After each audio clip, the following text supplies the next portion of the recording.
अस्सलाम वालेकुम, आप देख रहे हैं 39 न्यूज़। नजर डालते हैं आज की न्यूज़ पर।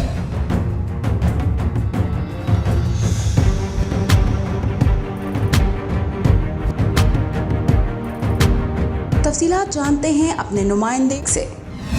पाकिस्तान पीपल्स पार्टी जद्दा और पीपल्स यूथ के ज़ेर एहतमाम जद्दा में शहीद बेनज़ीर भुट्टो की 14वीं बरसी पर पुरवकार तकरीब का अहतमाम किया गया। तकरीब के मेहमान खुसूसी बशीर सवाती, जबकि सदारत कायम मकाम सदर मलिक जावेद ने की। ताज़ियती इजलास में तहरीक इंसाफ, मुस्लिम लीग नून, काफ, जमात इस्लामी, नेशनल अवामी पार्टी के कारकुनान ने बड़ी तादाद में शिरकत की। पाकिस्तान जर्नलिस्ट फोरम से अमीर मोहम्मद खान, शाहिद नईम, मारूफ हुसैन, असद अकरम, जमील राठौड़ ने खुसूसी शिरकत की। ताज़ियती तकरीब से मुस्लिम लीग नून के चौधरी मोहम्मद अकरम, काफ के सदर अजहर बड़ाई, जमात इस्लामी के मियां जुल्फ़िकार, खालिद रशीद, राजा एजाज, तहरीक इंसाफ के रियाज शाहीन अफरीदी, नेशनल अवामी पार्टी के नौशेर खान खटक, सदर वकास, मलिक जावेद, फजल अब्बास, जहांगीर खान और दीगर ने तकरीर में शहीद बेनज़ीर भुट्टो को ज़बरदस्त खराज अक़ीदत पेश किया। मुक़र्रिरीन का कहना था कि हक़ की आवाज़ को बुलंद करना होगा और कलमा को कहने से कोई नहीं रोक सकता। बेनज़ीर भुट्टो शहीद ने कलमा हक़ बुलंद किया और ख़तरात के बावजूद पाकिस्तान आई और जमहूरियत की बहाली के लिए खलीदा किरदार अदा किया।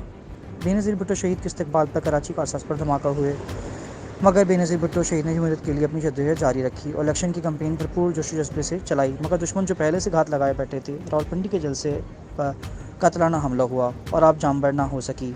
मगर पाकिस्तान पीपल्स पार्टी मोहतरमा बेनज़ीर भुट्टो शहीद के नक्श कदम पर चलते हुए आने वाले इलेक्शन में कामयाब होगी और वफाक में आकर बेनज़ीर भुट्टो शहीद के कातलों को कैफिर किरदार तक पहुँचाएगी। मोहम्मद अदील, 39 न्यूज़, जद्दा, सऊदी अरब।